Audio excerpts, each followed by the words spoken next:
Thank you so much for joining us today at The Ripple Effect. Today I'm joined by Rachel. She is a mortgage strategist licensed in Colorado, California, and Florida.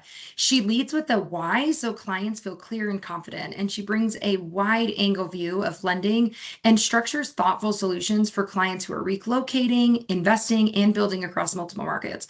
And outside of work, she is a proud mom who values travel, family, and experiences just to help keep life in perspective. Welcome, Rachel. I just adore you, and I'm so excited for you to be here today. Thank you so much. I appreciate it. You've worked across multiple phases of lending. What did your early days in the business look like, and what do you think people misunderstand about how you got here?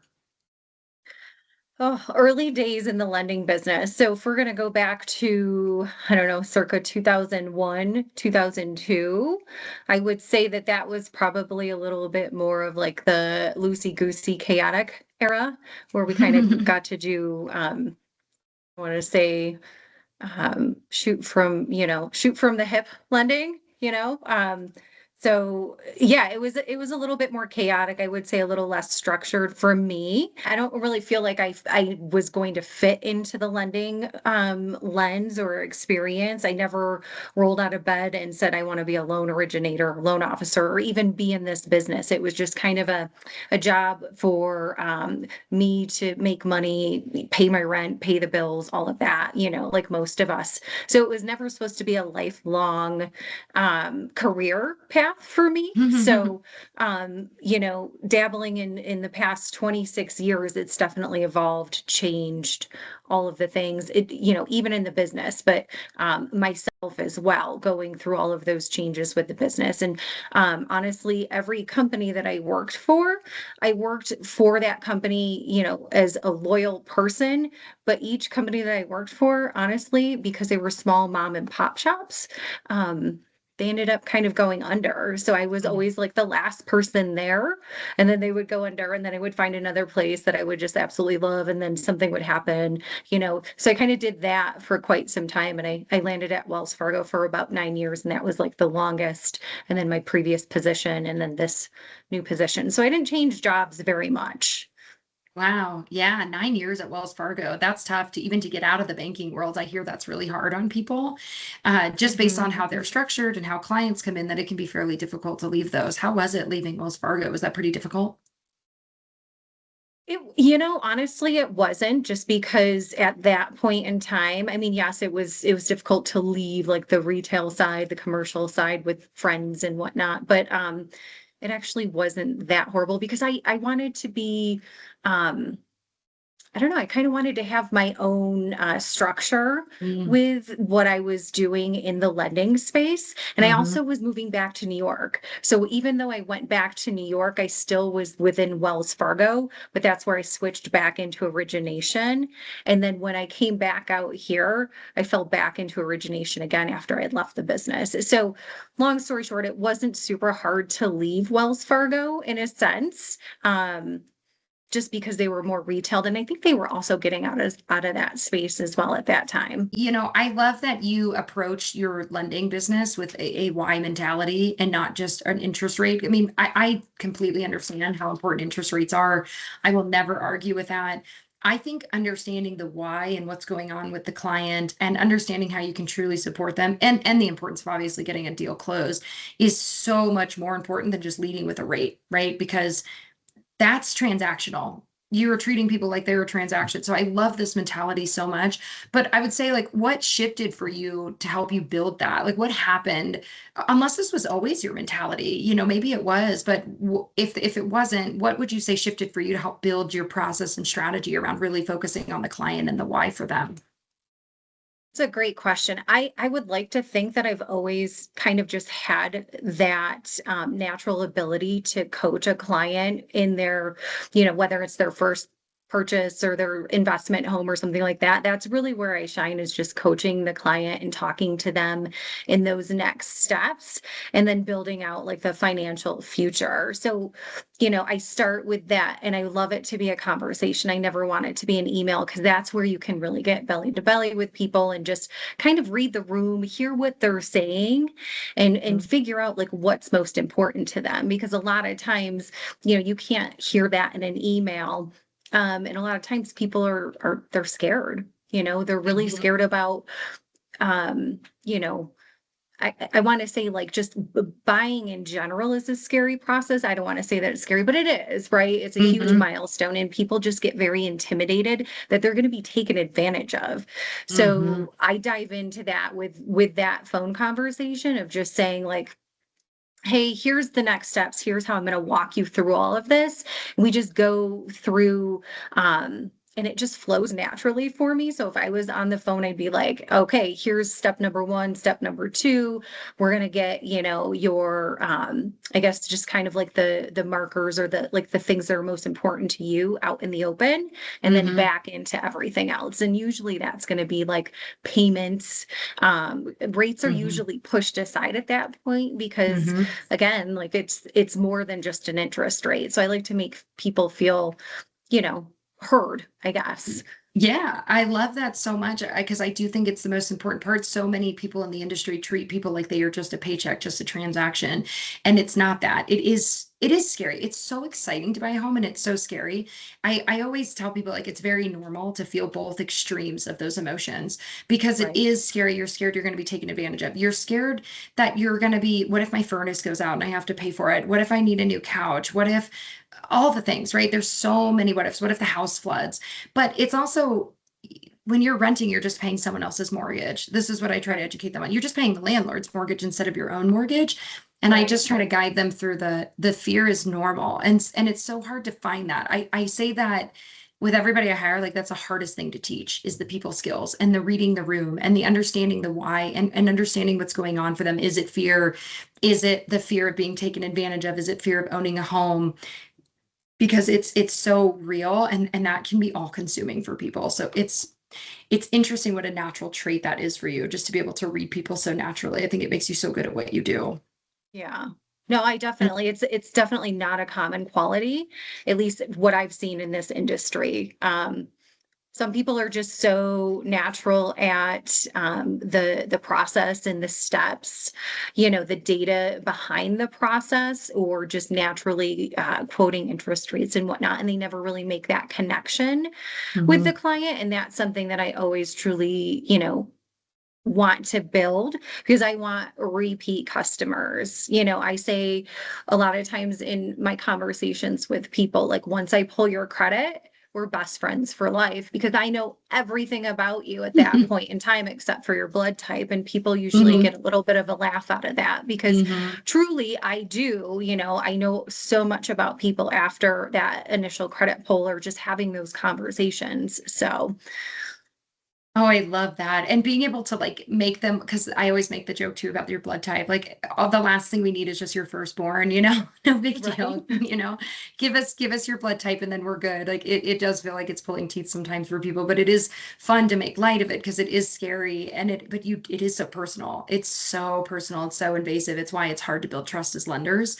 Not hard. It's hard for people to feel trust with lenders and it's so important for us that we are focusing on that and we pay attention to the importance of that because it's big dollar amounts. It's so important that they're feeling comfortable enough to allow us to be invasive. You know what I mean? Yeah. It's a really interesting journey. And again, it's hard to teach. I don't think that's a people skill that you can teach people. It has to really come naturally because I don't, it doesn't, is what I've learned when hiring Agreed. team members is that they're Yeah. not always, that's not always second nature to them, you know? Yeah. Yeah. I agree. All right, so recently you just made a company change. I'd love for you to elaborate and share with me what that was like. Obviously, you and I have bonded over that and what some of those like emotional experiences were like because it's really scary, it's rough, it's exciting, but I think it's mostly scary. So I'd love to hear what your perspective was and how you navigated through that. Yeah, I think all of the things you just hit on every little thing that, it's a whirlwind of emotions. And like I was saying previously, most of the time in my, professional career or work history, I'm the person that stays. I'm the loyal person. I stay for the duration, So for me to take this leap of faith in myself and transition into a new platform or new company was very scary because I'm putting all of the eggs in my basket and betting on myself.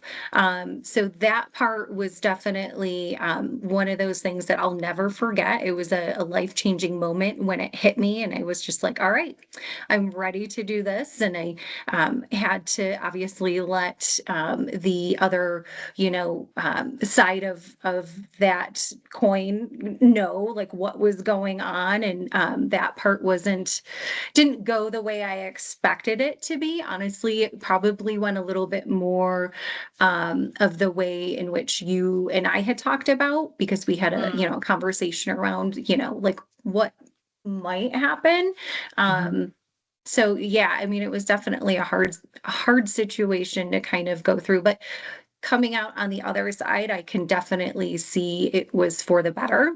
mhm, um, feeling like my container was just not being filled every day with daily events, daily, you know, um, I guess, routines and systems that had to be put in place with this particular company. Not that those were bad, it's just I needed something more for me, in my space so that I could grow myself, if that mhm, makes sense. mhm, Because I felt like if I did this on my own, I could have a better relationship with my partners, because it's me, and it's not mhm. somebody else telling me how to do this or telling me what I should do, or how I should run this or run that. So, I could not agree more with that. It's the loyalty thing is so important because we feel this loyalty to these people. My experience was I am a loyal person. That is a very important value of mine. Like it is a deal breaker for me when I notice people who are disloyal. It will change the relationship because it creates a distrust, right? And that's okay. Like it does that loyalty does not need to be a value of everybody's, but it is one of mine. And I like to surround myself with people who share those values. And what I learned was I was loyal and it was being preyed on, right? That my loyalty was being preyed on. And again, I'm not speaking for your experience, I'm speaking on mine. And that was so emotionally hard for me. And that's really the point I want to get to is a lot of times as women, we will be loyal and we will work really hard, assuming that our hard work, they'll pay us more when they see how hard we're working. Don't ask for the raise, prove it. And then they'll pay you more. But really what ends up happening, and I'm sure with male and female leaders, but I've only experienced this with male leaders, is, oh, you'll just work harder for less money. And that's what I was proving. And I did, right? And I always want to give credit to my two mentors because they taught me everything. They taught me how to maintain a business and how to build it. They taught me how to do all the nitty gritty of this job, and I wouldn't have the career I have without them. So I owe them a huge thank you. But I didn't know that I was being financially preyed on. And that's where the disloyalty came in, is once I started understanding and learning that they were just willing to let me work literally 20 pounds lighter, covered in acne, missing out on my kids. They were so okay with that because they were financially benefiting from my like undying loyalty. And that was so hard for me because I loved them. I considered them family. I've worked with them for many years. And to step away from that group and that company was like stepping away from a family for me. And it was so emotionally, there was such a turmoil. I always refer to it as like leaving a toxic relationship. So anyone who's been in a really toxic, emotionally or physically abusive relationship, it's very similar. You leave and you feel like, what if I can't do this? I'm not good enough on my own. I mean, this guy told me he made me, he'll break me on a regular basis. So that's right. That's toxic. But I was like, oh, what if he was right? I leave and I go, oh my gosh, what the hell am I doing? Maybe he was right. I should have just ate shit and just dealt with it. What kept me going was, what would I tell my daughters? That is honestly the only reason I left and the only reason I kept going was because would I tell my daughters, oh, no, no, no, you're not worthy. No, no, no, no, no. Take the lower pay hit. You are not, you can't make it on your own. I would never. I would never. Like they were both good and bad to me. You know what I mean? Like both can be true at the same time. And that was when I took a step back and I said, what's the advice I would tell my girls? It was never to stay and to put up with that. It was always, I got to take this leap of faith. I got to bet on myself again. I need to be able to trust that I have the tools to be able to be successful. And I did prove that. I think the best revenge is success. Like I don't worry about revenge. I don't worry about spite. I just worry about being the best version of myself for me and my kids and we've proven that.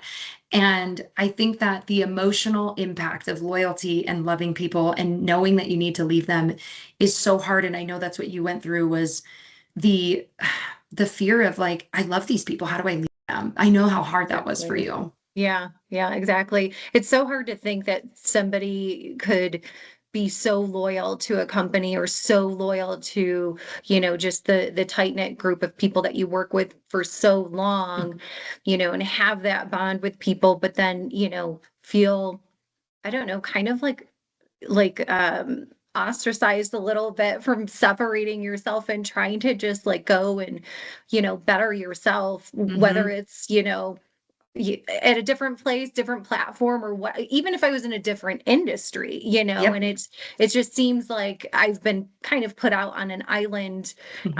on my own. And it's just so weird because that's just kind of like the mentality that I don't want to say that we were taught that, but I feel like we kind of were taught that a little bit, is that like if somebody left, you don't really talk to them anymore because they're now a competitor. And it's like, wow, I think we're looking at this the wrong way. And that's not Even though, love. yeah, I mean, we work in the same industry and I love you to death. Like, I Yes. would never think that way of you, No. and I felt like we were kind of, like I said, I don't want to say we were told to think that way, but that's just kind of how it was looked upon, is like, oh, now Hmm. you're a competitor, all Yep. You're all the ends are enemy. cut. Yeah. Yeah, like you're treated like you're the enemy now. And that's not love, right? That's like a form of control. Like leaving the company and deciding I don't like you anymore because you left isn't love. Even though it felt like a family and we thought we loved each other, that's not love. But then also treating people like they're the enemy is never, like, that scarcity mindset is so dangerous for people because, again, we're in the same market. Technically, we're considered competitors. I've never felt that way with you. I have never ever felt like you're my competitor. It's like, oh my gosh, I have a friend that gets it. That's how I felt when meeting you is, oh, I have a friend who understands in this business because we need more people who understand each other. Because that's the other thing too, is realtors are going to understand realtors in ways that we don't understand them. We have some similarities. Obviously, we're in the same industry and there's some overlap in some areas, but I'm not going to understand showing homes all day on a Saturday and holding open houses all weekend long and having nobody show up and the pressures of having a house listed for 60 days and it's not moving. I don't understand that. I can't relate to them there. I don't know what it's like to sacrifice those parts of my day and my life. But they also on the other end aren't going to understand what we deal with in our sacrifices, but we Right. will. So to me, I always see it like friends, right? The collaboration to me is so much stronger. And I love that about you. And I've loved a lot of the women I've been able to meet over the last few years because in the industry, we are taught they're the enemy. Even sometimes in the same office. I remember being treated like the enemy in the same office with some people, same company, but you're still the enemy. And other times experiencing that love and support and hey, no, if we've got this, we can do it. There's enough business to go around. And I just am so much more drawn to that area because I believe it. We've never been neck and neck with each other. Right. You know what I mean? Like you've never been a Right. competitor of God mine. forbid the day. God forbid the day, but like for me, it's like, oh no, I give that to my friend. I don't care. Like I'm never, Right. never would that happen. But also it just is so You'd be rare. like, Why no, would you? you go ahead and take this No, we would client, both be take good like, care of them. And then you'd no, be like, you, no, no, you go you, ahead. no, you. Oh my gosh, that's so funny. I mean, and I actually just had a conversation with a realtor today who knows another lender friend, again, a lender who's a friend. And I said, my only ask is if you're going to do business with me, don't pin us against each other because I'll never do that. I don't work like that. You're never going to pin me and this person against each other because I won't compete that way. I'm not doing that to friends and that's not comfortable with me. And it's not because I don't want the deal, but I cherish the collaboration and I cherish friendships, and again, I appreciated that about you so much. The moment I met you, it was like instant friendship. Never was there any sort of competition. Right. No, I agree. Yeah, it's an important mentality, I think, that we It need more of is. in this business. Companies should support people who are leaving. You're bettering yourself. Like you put yourself into a really beautiful position, and that is all that it should be about. That's it, is we are so proud of you and grateful to know you, you know? Yeah. Especially after so many years of Loyalty. loyalty. Yeah, that's the only way that I can put that, is so many years of loyalty. But Well, and then like um who are you responsible to be loyal to? I actually in the process of writing a book, and which is like basically this entire subject is who do you really owe the loyalty to? Because it's not. to them. They show up for them and their families every day. And it's not because they don't care about you, but I show up to work so I can feed the kids, right? You show up to work to feed the family. And it's really interesting to see. It's just really interesting to see like where they think the loyalty is deserved. Why your loyalty is deserved to you, you know? I was just gonna say that. Yeah, it took me a long time to understand that, but Mhm. through the community that, we've shared, a lot of thought process and thinking and back and forth and all of the things, like that's really what it comes down to is like bettering yourself, but also the loyalty is to me and to my family and what's gonna Correct. help me, not everybody else. And once you can Yeah. get past that, the sky is the limit, I think. Well, and I think that also as women, we're taught that that's selfish. And again, maybe men, I can't speak to a male experience. I just can't. But I think I know like as women, at least what I was taught is, oh, that's arrogant or that's selfish. And you should be a giver, you should be generous. And I still believe in all those things. Like I love being a generous person. I love being able to pour into people. But there is the difference between people who take from you and people who fill you. And I don't mean if I'm gonna give to you, you better give me back. That's not what I mean. That's different. But there are people who say, you give to me and I just take. They'll drain you. And then when you've run dry, you're useless to them. Those people also exist. And we love those people and we want to pour into those people. But that's where I think the shift is loyalty to me and my family is not being selfish. This doesn't mean that I no longer care about anybody else. It doesn't mean that I'm going to step on you to get above you. I'm never going to take advantage of you. Like I'm grounded in my values, and one of those values is loyalty, but also remembering that my sphere needs to also share those values because then we're always taking care of one another and that loyalty continues to always like flourish and the support is always there and it's never this you left so now I don't like you anymore. Isn't that Right. crazy? It's It such is. a hit too because you pour into these people, you love them so much and now you're just like you said ostracized and now it's like you're shunned from these Yeah. people that you love that you consider Yeah. family. Yeah. Well, I think too, just you touched on something that just sparked something in my brain about like the community and surrounding yourself around people like-minded people, right? And the more that you do that, the better off or the you're gonna better yourself, Mhm. and just having that next level of thinking. And I've noticed that so much in the past. I think it's been about 4 weeks now. Just, it's literally been about a month that I've, kind of taken this departure and surrounded myself by like-minded people. And I Mhm. just see things kind of leveling up and leveling up. So it's just been an awesome progression to see. Mhm. And you said that. I was like, yep, surround yourself by like-minded people and you Mhm. will, you know, You will become always those be better people. off. Yeah. Yes, Yeah. right? It's always that saying. I didn't understand it as a kid. You're like the average of the people you hang out with, and I never really understood Mm. that. But the older I get, the more we shift and grow, and we realize that we don't need permission to outgrow something. And then I think the more we place ourselves in similar-minded people, but also people who are always going to be like elevating, the better off we always end up being. And it's such a beautiful experience because every room that I've ever grown into or stepped out of because it wasn't the right room to be in, like it was always hard, it was always scary, but it was always the best thing I ever did. It's actually something that Erin talks about one of her classes. I love this question so much. It always stuck with me is what's the scariest thing you've done in the last 12 months? What was the best thing you did in the last 12 months? And how they are almost always, I won't say always because I don't know the statistics. I'll have to ask her, but it's almost always the same answer. The best thing I did that year was leave that company. The scariest, hardest thing I did that year was leave that company. Yeah, and I'm sure it'll be the same for you. Right, right. No, that's so true. It's so odd to hear that out loud and to hear the likeness of Mhm, the fear and the best thing, because Aaron does mhm, talk about that a lot. So, and I mhm, think just like jumping out of my own fear, I think that that was like literally one of the best things that I did. mhm. As we're talking about that. So, It's immobilizing. The fear is yeah. so insanely immobilizing, and that's one thing that I share often, and I try to teach the kids and just anybody I can share this with is the fear and the faith are both invisible. And so why would I give all the power? And I know obviously we see this is very popular right now, but why would I give all the power to the fear? Why would I just feed into that? why would I not, as someone was talking about it on one of our calls earlier today, why would I not think, oh, is Ellie, who's amazing. I just love her. But she's like, well, what if it does work?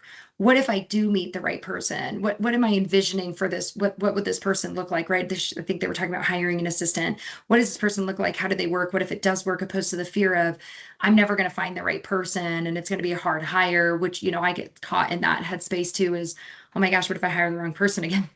But that's such an interesting shift, but it's similar to the fear and the faith mentality, is why would I, like, you taking that leap of faith was so beautiful to be the best thing you've ever done. But it was immobilizing fear. It took you a long time to build the confidence to get there, but it was invisible faith that it was going to work out. You had to believe in just, this is going to work out, instead of believe it wasn't, you know? Yeah. And I think too, having gone through that, now knowing what I know, just with the fear, that fear mentality, I almost feel like anything that scares me now, I'm just going to Mhm, run full, head first into it, because I mhm, think like the fear, and Erin, she talks about this all the time. It's like that fear-based mentality. I mhm, feel like if it's fear coming out of us, maybe that is what you're supposed to be doing. Like the mhm, scariest thing, even though it's so mhm, scary and it's fear-based, you're probably meant to do that anyway. So why not mhm. just, rip the band-aid off or jump in Do it both feet? anyways. Yeah, I always say I've survived worse than this. I have survived worse than same. changing companies. I was just going to say, I know you've Yeah, survived worse than changing companies, than feeling like you're starting over with the business. Like 100%, you have survived so much worse. I can do scary things. I can do it, and I think that's such a beautiful reminder too, is rip the Band-Aid off. And I love when Erin talks about like running towards that fear, because the fear response too is really interesting in the body. It's actually very similar to the excited response. Like, but the way I associate it is going to depend on how I process the emotional response in right. my body. So to just change that mentality, oh, I'm just going to run towards this. This is Yeah, scary and just it's jump in. exciting. Uh-huh. I mean, what's the worst thing that's going to happen? Like, we live on a floating rock. Like, I think we're going to be fine. And, one day we're all going to die. So why would I not just do my best to be, why would can you imagine if 10 years from now or 20 years from now, however long from now, we look back and go, thank God I stayed right where I was. I Yeah, would never say that. I would never go, thank God I never grew. Thank God right. I never changed and I never, elevated myself. I would never say that. I would say, thank God I did the scary thing. And even if I fell flat on my face, I learned something, I improved and I did it. And maybe I failed and I learned how to improve on that one thing, and I improved on that path and how to execute on it better. Or I fell flat on my face and I realized it's just not for me. That's okay too. But doing nothing, never even trying, I just can't Yeah. imagine.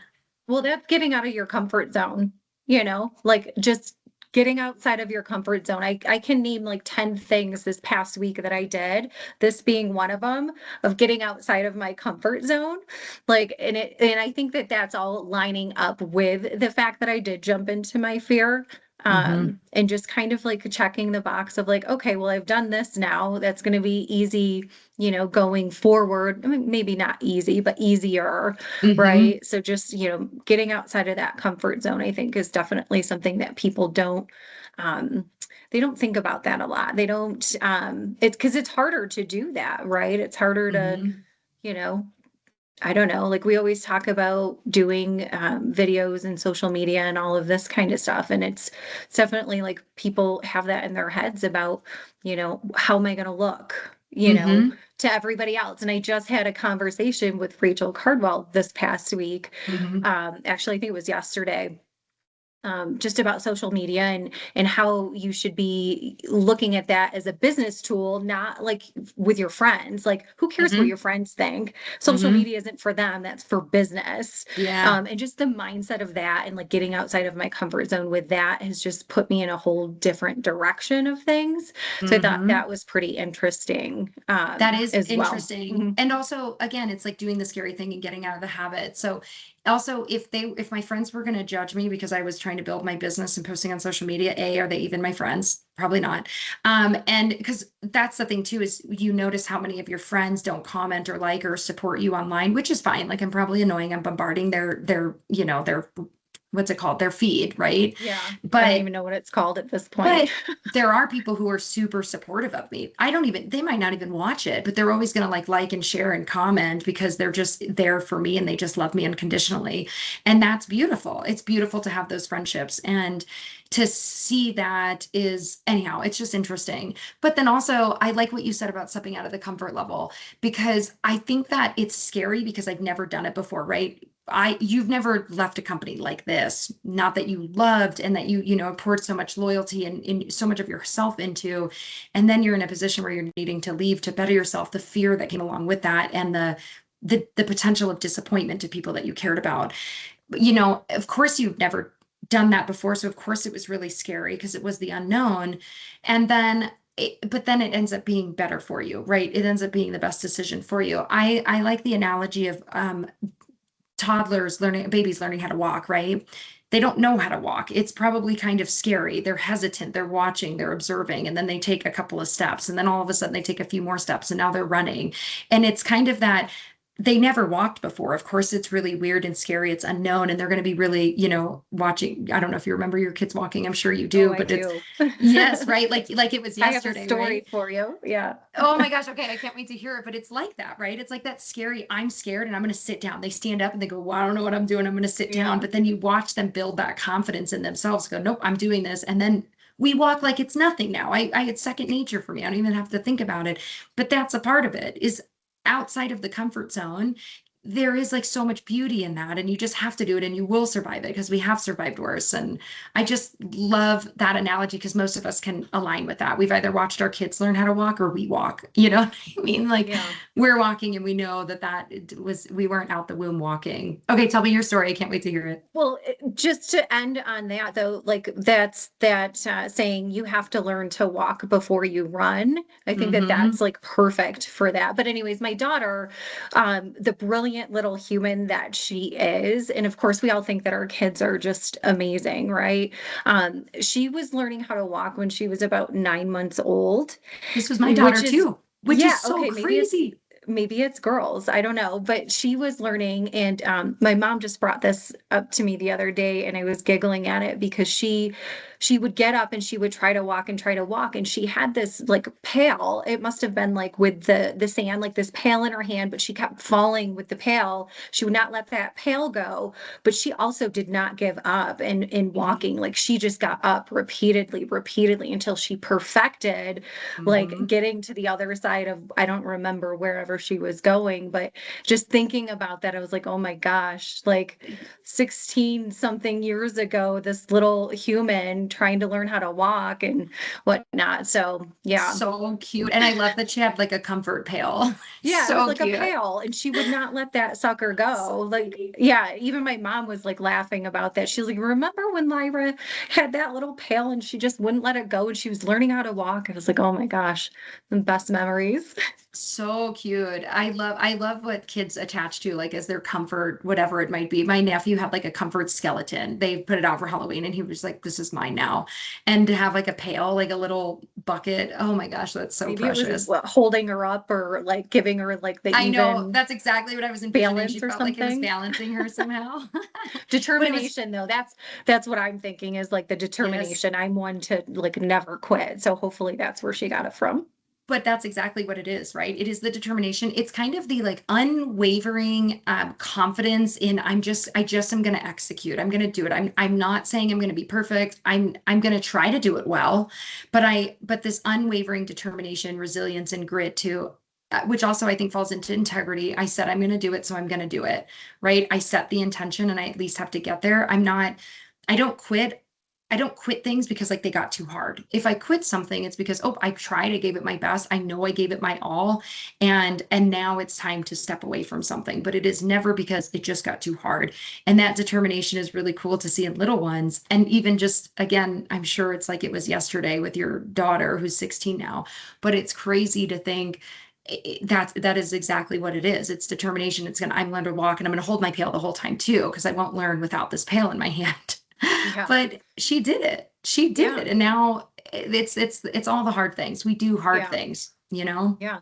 And as an adult too, it just, I mean, it kind of sucks that, as an adult, we have that same determination of wanting to get up and keep doing what we do, but then we have the doubt in our head, right? Yeah. We have all these things going on in our head telling us that we can't do it. I highly doubt, I don't know what she was thinking at that time, but I don't think that she was thinking what we think now, No, they're too especially in innocent. The all, world hasn't the world hasn't beat yes. them up yet.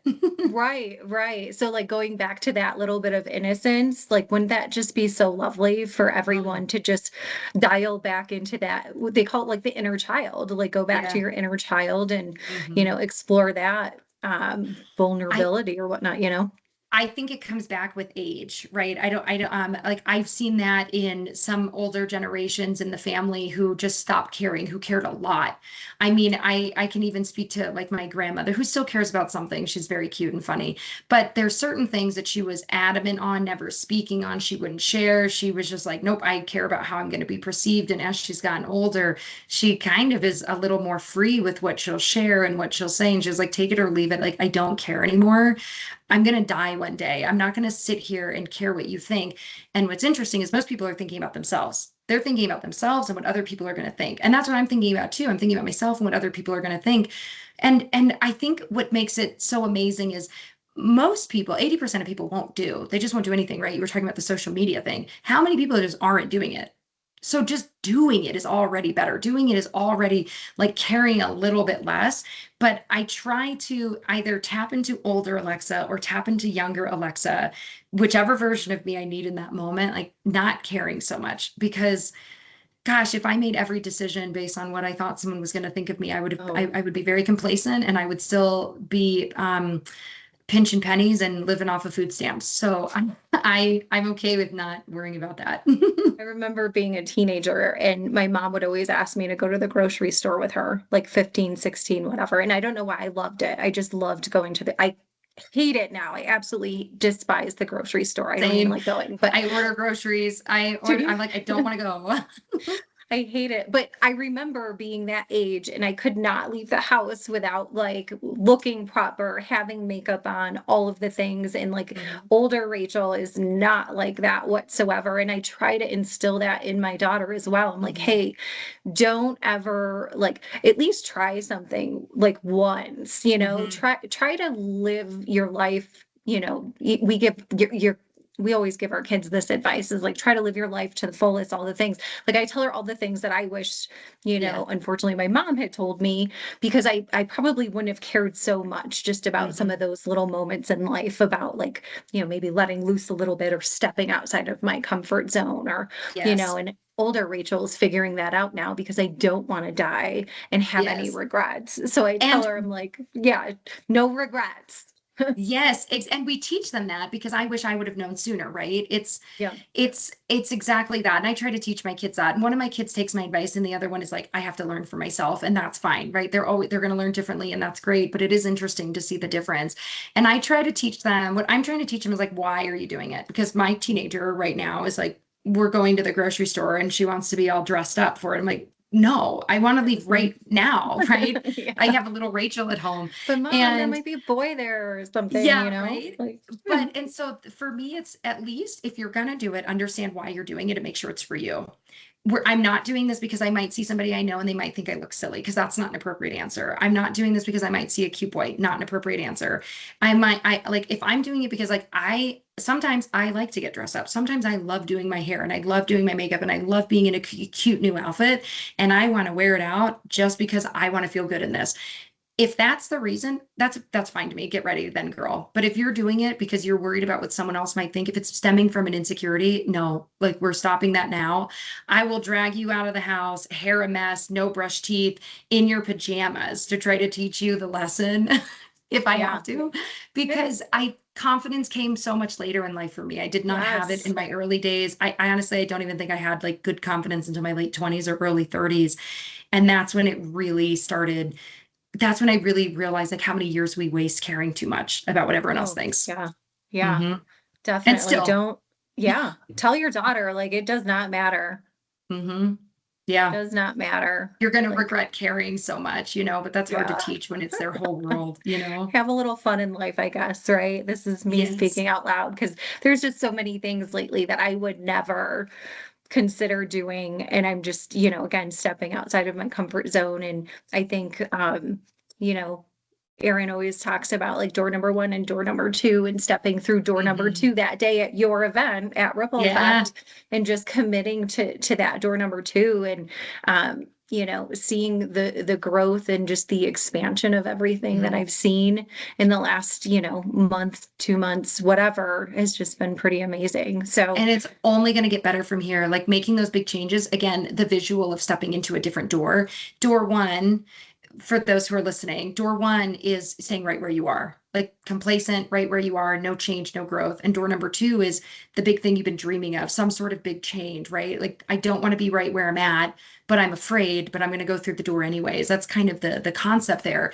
But it really is so powerful when you do start making changes like that. It really does create this forward momentum and just opportunities start opening doors, the people you start meeting. And it can be life changing. And you can't plan that. And you don't get it if you stay right where you're at in that little box and you stay in this little square box and you never expand or explore outside of it. And there are people who are comfortable there. And I don't think there's anything wrong with that. There are people who are really comfortable with being like they're just very content with where they're at. And I think that's a beautiful thing if they find peace in that. But I think with people like you and I is I love being a high performer. I love growing. I love learning. I love constantly elevating. And that's okay for me too. I don't find content being in the same place all the time. And it's not because I'm constantly chasing change. I'm constantly chasing growth. Like I just always want to be bettering myself, bettering my team, bettering the family. And I just love Erin's analogy with that door number two because it really does paint a picture for you. Door number one, going through door number one keeps me exactly where I'm at. And if I don't like exactly where I'm at, I better make a big, scary, exciting leap of right, faith and just see where it takes me. And the right, worst thing that's going to happen is I stay exactly where I'm at, which is not that bad. Like what's the worst that's going right, to happen? Just do right. it.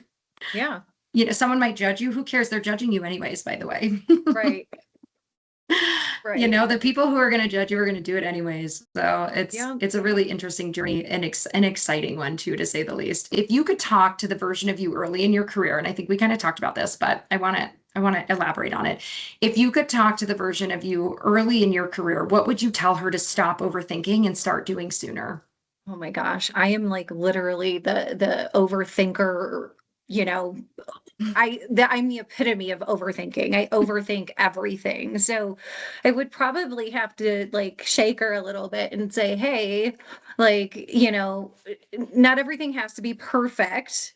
Hmm. Everything that you overthink, you know, it's not that it's not going to matter, but you're probably thinking about it so much Hmm. that you're in a sense like making yourself sick, or you're overthinking it to the point where you're not even going to accomplish whatever it is that you're trying to accomplish, right? So Hmm. going to bed at night and just having all of that stuff run through your head, it's so much easier to say, don't think about it, but there's definitely like different, I would say, outlets, different outlets to pour that into. So I wish I had known more about like the different communities that I have now, Hmm. people to lean on.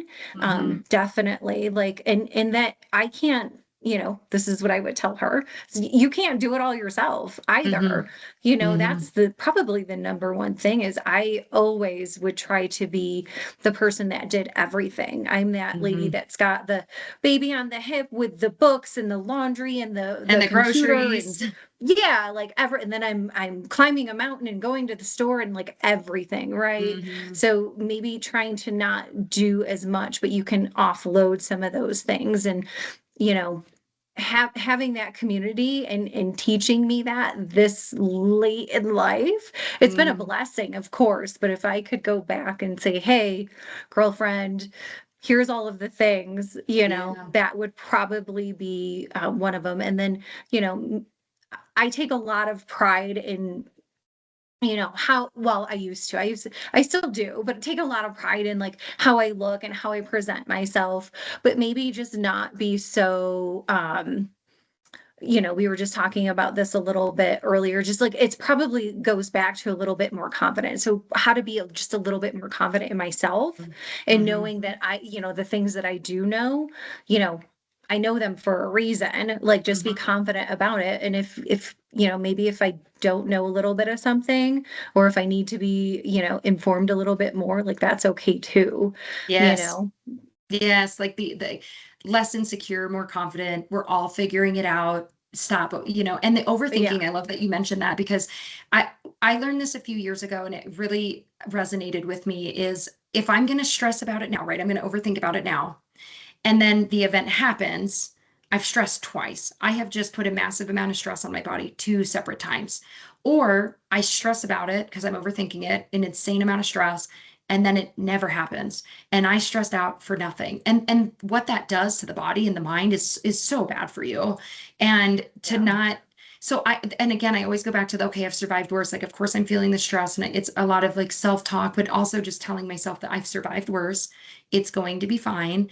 But the overthinking is really hard. And then the stress that triggers and the adrenaline that comes with that stress is really hard to like come down from.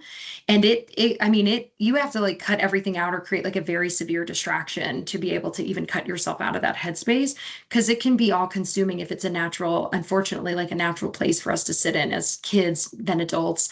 And then now we're trying to heal from that. Yeah.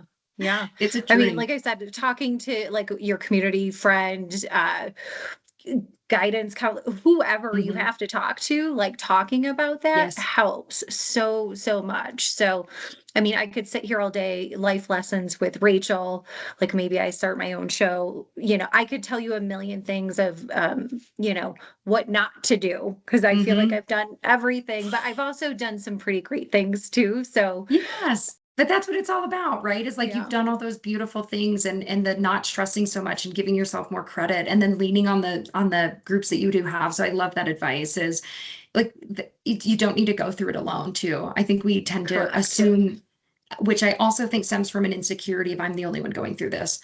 I'm the only one suffering with my team. I'm the only one suffering with my family. I'm the only one suffering with like raising a teenager. I'm the only one suffering with whatever it might be. Like I assume I'm in it alone, but right, we just talked about it today. Like, no, we're all in it. Yeah. We're all Yeah. going through the same fears and insecurities and struggles, and it's just a matter of how we navigate them. And having good groups of people that you can surround yourself with is so important. And I wish I had it younger too. Little Alexa Yeah. would have benefited a lot. Yeah, the support system for sure. Putting those support people in place early on is definitely a great piece of advice. So thank I you love for it. telling me that, at one point or another. You Yes. probably said it to me.